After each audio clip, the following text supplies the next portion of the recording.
Fall at Equestria the Chrysalis, Chapter 25, Part 5. We approached a door, flanked by a pair of chatting guards.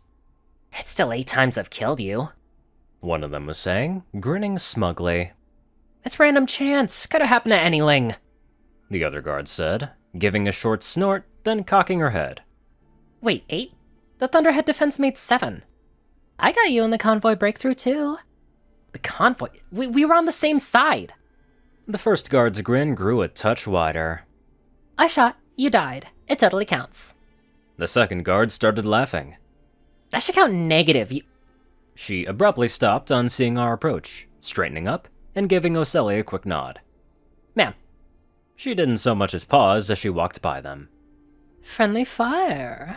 I see your training is going well." The first guard's grin had turned sheepish. Yes, ma'am." We passed through the door the guards were flanking and entered into a workspace. A few technicians were working over pip-bucks, with at least 30 more pip-bucks arrayed on shelves behind them.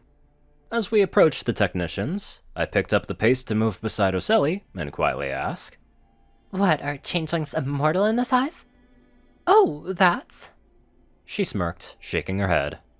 "They're talking about combat simulations. It's for training purposes, but many of the soldiers see them as nothing but a game." "Oh, I see." Ocelli had one of the technicians retrieve a pip-buck and make a few quick adjustments to its systems before presenting it to me. "Every member of the hive gets one," Ocelli said. "Don't remove it unless absolutely necessary, and always keep it on you. This one is also heavily restricted at the moment. I'm sure you understand, it's just a precaution. I'm sure the restriction will be relaxed once you've been here a while." It also gave them an easy way to track my movements, of course. "Thank you," I said, smiling as she clasped the device to my leg. Lights flickered before my eyes, quickly forming into the increasingly familiar EFS readout. I wasn't surprised to see that SATS was disabled. Then I looked at the compass and blinked. "Should I be concerned about that cluster of hostile contacts?" She turned her head, looking in the same direction I was, then relaxed, chuckling softly. "Oh, that's the zoology department. They study wasteland life, and most of it is quite hostile. You'll learn to tune it out after a while." "Oh, good," I said, relaxing with a soft sigh. "Sorry. First day here and I thought that I already offended someling." "Don't worry about it." She said, smiling. "Also, you might see the occasional hostile contact along the west side of the hive. Some of the food ponies flash hostile every now and then. In fact, do you see a hostile over there right now?" I looked over, then shook my head. "All green." Well, there's something." She said. "Your pink pet has shown up as hostile to every other member of the hive." I frowned. "Considering the number of times she's nearly killed or took advantage of me, I question these things' definition of hostile." Ocelli blinked in surprise, her head tilting. I guess so." She slowly shook her head and changed the subject. "Anyway, the equipment you and your companions had is also stored here. If there's anything you need, or that you think would be useful to the hive, I can see about getting it returned to you eventually." "I think I'm good." I said. "I can't imagine needing any of my weapons in here." "No, I expect not," Ocelli said. "Anyway, let's get you a place to rest.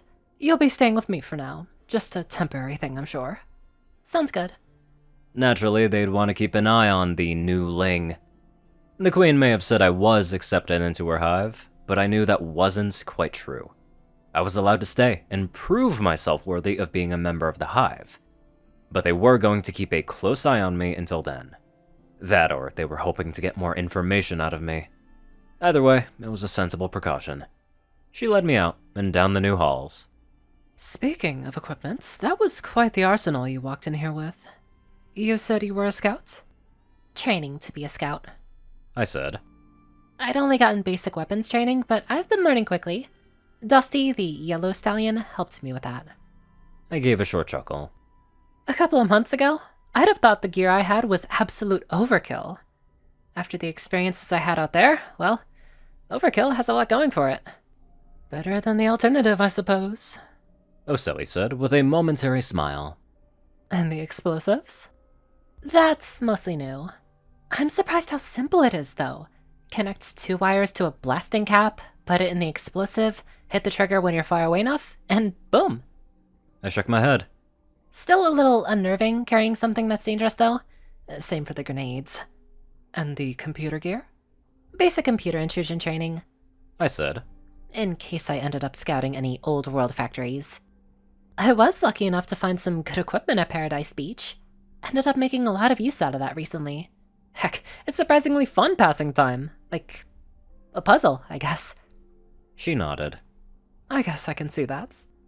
Not that any of that helped us. I noted. I'm still not sure what happened here. We went underground, hoping to follow some cables to a central server, and then everything just got fuzzy. Was it gas? It was, she said, though she didn't elaborate. We exited the hallway, entering a public atrium. More changelings walked by, but others stood or sat around talking or relaxing. As she led me along, she spoke again. I know we just spent a lot of time with all the questions, but I'd kind of like to hear some more of your past. Maybe once we get back to my place, you could share some stories. It's a good way to pass the time. Or, in other words, maybe I could give her more useful information I hadn't shared yet. Sure. I said, smiling, and she smiled back. It was a soft, pleasant smile. She turned back to watch where she was going, but I noted her head was turned ever so slightly, keeping me in her vision. Watching. Analyzing. I avoided looking too close to her, letting her watch. Instead, I let my gaze wander over the changelings we passed. There were so many.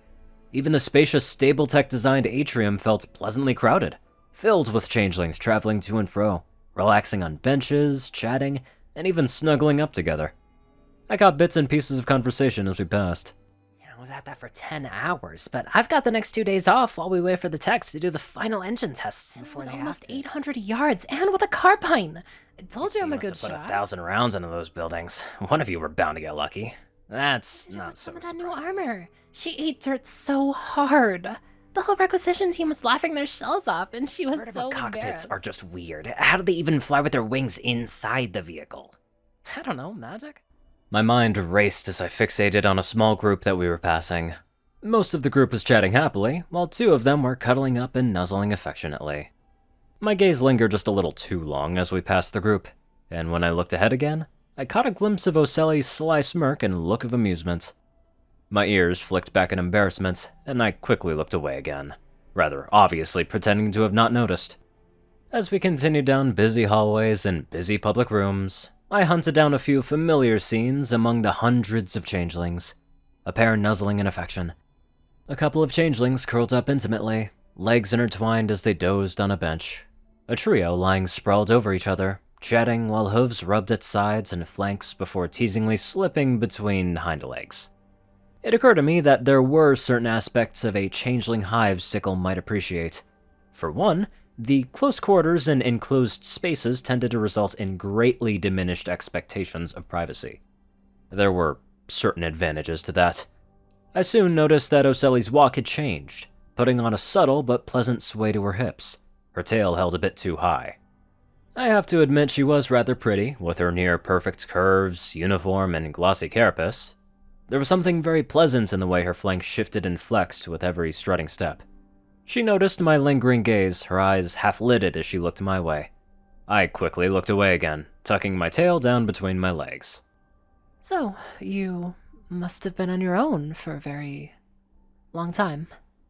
Oseli said, her eyes watching me closely. She had seen an opening, and she was taking it. I nodded awkwardly. It's been very lonely. I bet. She smiled, taking advantage of the busy hallway to move closer and brush against my side. My ears perked up. She knew exactly what she was doing. Well, you're not alone anymore. And I'm sure we can make you feel very welcome. I was breathing hard, and my tail crept up before quickly tucking down again. She merely smiled knowingly. I started to smile a little, then swallowed and looked away again. A minute later, she purred beside me. We're here. We're here. A single guard stood by the door to her room and gave us a nod as Oceli opened it. Come on in, She said, over her shoulder, her hips swaying so nicely. Even the guard cast a quick glance out of the corner of her eye, before pretending she hadn't noticed. I followed Oceli into the small room filled with a variety of furniture adorned with various trinkets and pictures. The one detail that most immediately caught my attention was the single, decently sized bed. The heavy hydraulic door thumped shut behind her, and suddenly Oceli was right in front of me, her muzzle so close I could feel her breath. I halted, ears perking up, alert and excited. This is my room. She purred, moving in to gently brush the tip of her muzzle against mine. I'm lucky enough to have a place of my own, so it's just the two of us. My mouth parted, but the only sound that came out was a soft panting. Her muzzle slipped to the side as she nuzzled along and under my jaw. You know, most changelings spend their whole lives in the hive. We've gotten very good at keeping ourselves entertained. She gave a slow, teasing look at my neck, and I responded with a shuddering huff of breath. But I'd absolutely love to hear about the outside world. Yeah. I huffed, her nuzzling working its way back up along my jaw until her mouth was right by mine, lips parted just barely and so close to my own. Her eyes met mine with a sultry, half-lidded expression, sly and inviting.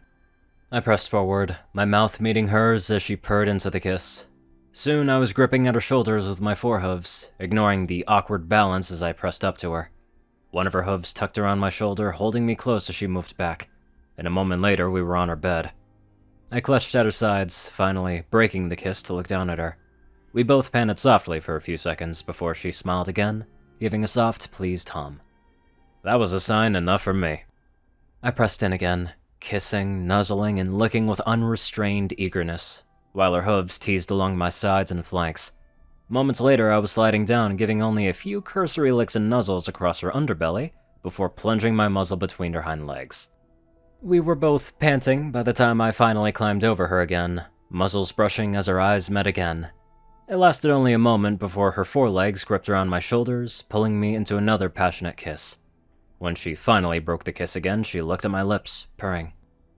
We really must get you taken care of, she said, a hoof slipping from my shoulder to tease down along my side and under my belly. Alone all this time. I can't imagine how pent up you must be. As the hoof traveled lower, I shuddered, a faint moan escaping my lips. I drew back a little, ears flicking back. Would you, mind if I turned into a male for... Her grin grew, sharp-toothed and eager. You have no idea how much I'd like that, she said, finishing up with a slow lick across her lips. I slid back, calling up a quick transformation, then slipping a hoof under her flank, nudging upward. She hummed softly as she followed my direction, rising to her hooves and gave a sultry smirk over her shoulder. Her tail was held high and inviting, and I eagerly climbed atop her. Moments later, she was moaning again, while I nuzzled and nipped at the back of her neck. Her voice rose again, her head tilting back and eyes shutting. I tilted my own head back as well, then snapped it forward, slamming a stunning spell down to the back of her head. She gave a single twitch and fell limp, collapsing to the bed while I caught my balance, panting above her. Immediate appraisal. Complete and immediate unconsciousness. She had been sufficiently distracted to not see the attack coming. There was no opportunity to throw off or avoid my attack, and certainly no time to get out an alarm or even cry for help. It was as perfectly executed a takedown as could be managed. Still panting, I sat beside her, trying to calm my pounding heart and the various emotions currently flooding my mind. I focused on simply breathing deep, calming breaths, then turned to analyzing my situation. I was alone, trapped in a guarded room, without any equipment, except a partially disabled pitbuck, my hidden armor, and whatever I could scavenge. I was in a stable, deep underground, with likely only a single way out. My friends were trapped in a simulated world, unaware that they were even prisoners, and held in a reasonably busy area.